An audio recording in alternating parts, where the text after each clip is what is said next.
কেন এসএসসির বিজ্ঞপ্তিতে হস্তক্ষেপ করা হল না? খারিজ কেন মামলাকারীদের আর্জি? হাইকোর্টের পর্যবেক্ষণে ৯টি কারণ। ২৬,০০০ চাকরি বাতিলের পর সুপ্রিম কোর্টের নির্দেশ মেনে গত ৩০ মে নিয়োগের নতুন বিজ্ঞপ্তি প্রকাশ করেছিল এসএসসি। পরীক্ষা পদ্ধতিতে বেশ কিছু বদল আনা হয়েছিল, যা নিয়ে প্রশ্ন তোলেন মামলাকারীরা। স্কুল সার্ভিস কমিশন এসএসসির নতুন নিয়োগ প্রক্রিয়ার বিজ্ঞপ্তি সংক্রান্ত সব আবেদন বুধবার খারিজ করে দিয়েছে কলকাতা হাইকোর্ট। হস্তক্ষেপ করা হয়নি কমিশনের বিজ্ঞপ্তিতে। হাইকোর্টের বিচারপতি সৌমেন সেন এবং বিচারপতি স্মিতা দাসের ডিভিশন বেঞ্চের পর্যবেক্ষণ, বর্তমানে শিক্ষা ব্যবস্থায় অচলাবস্থার জন্য এসএসসি এবং মধ্যশিক্ষা পর্ষদই দায়ী, কিন্তু দ্রুত শূন্যপদ পূরণ করা এখন লক্ষ্য, না হলে আগামী দিনে আরও জটিলতা তৈরি হতে পারে। আদালতের পর্যবেক্ষণে মামলা খারিজের মোট ৯টি কারণ উঠে এসেছে। প্রথম পাতা, কলকাতা, পশ্চিমবঙ্গ, দেশ বিদেশ, সম্পাদকের পাতা, খেলা, বিনোদন, জীবন প্লাস ধারা, ভিডিও। আনন্দবাজার.com সংবাদদাতা শেষ update ১৬ July ২০২৫।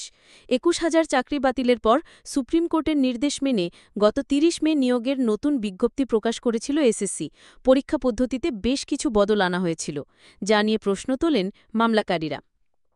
School service commission এসএসসির নতুন নিয়োগ প্রক্রিয়ার বিজ্ঞপ্তি সংক্রান্ত সব আবেদন বুধবার খারিজ করে দিয়েছে কলকাতা হাইকোর্ট। হস্তক্ষেপ করা হয়নি কমিশনের বিজ্ঞপ্তিতে।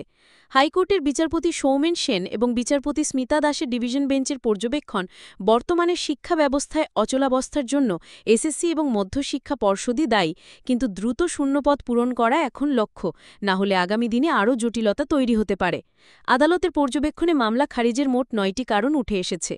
আদালত জানিয়েছে, মামলাকারীরা সকলে অপেক্ষমান প্রার্থীর তালিকায় অর্থাৎ ওয়েট লিস্টেড আছেন, তারা কেউ নিয়োগপত্র পাননি।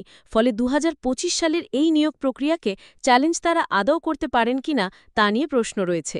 সুপ্রিম কোর্টের রায়ে নতুন নিয়োগ প্রক্রিয়ায় প্রতিবন্ধী এবং অযোগ্য বা দাগী হিসেবে চিহ্নিত নন এমন ব্যক্তিদের বয়সে ছাড় দেওয়ার কথা বলা হয়েছিল। তাছাড়া অন্য কাউকে এই সুবিধা দেওয়া হয়নি।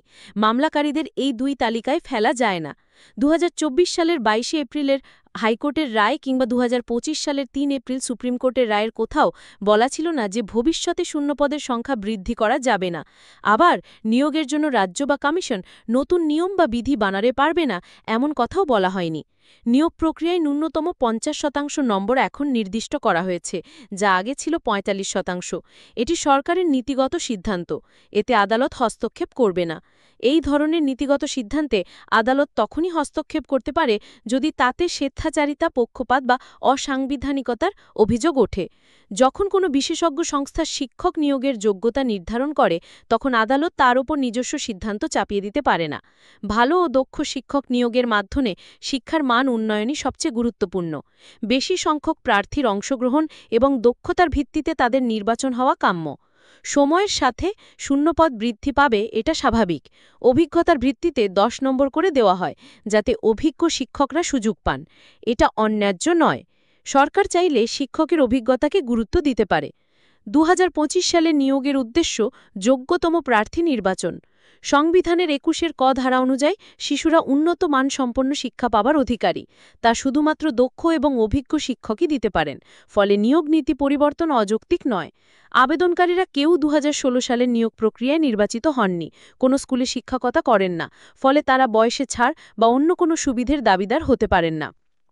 কোনো নীতি কতটা উপযুক্ত বা কার্যকর তা বিচার করা আদালতের কাজ নয়, যদি না সেই নীতি অসাংবিধানিক হয় বা আইনের পরিপন্থী হয়। সরকার কতজনকে নিয়োগ করবে তা সরকারের সিদ্ধান্ত।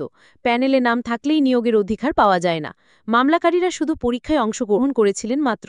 সুপ্রিম কোর্টের রায় অনুযায়ী বিশেষ সুযোগপ্রাপ্ত শ্রেণীতে কারা পড়েন না।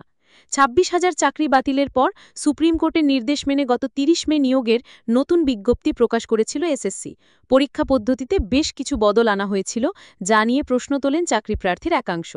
মামলাকারীদের দাবি ছিল ২০১৬ সালের নিয়োগ প্রক্রিয়ার বিধি ২০১৬-র মতোই হতে হবে। ২০২৫ সালের নতুন বিধি চলবে না।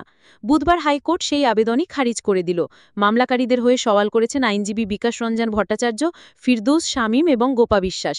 রাজ্যের পক্ষে ছিলেন অ্যাডভোকেট জেনারেল কিশোর দত্ত। এছাড়াও এসএসসির হয়ে এই মামলায় সওয়াল করেছেন আইনজীবী কল্যাণ ব্যানার্জি।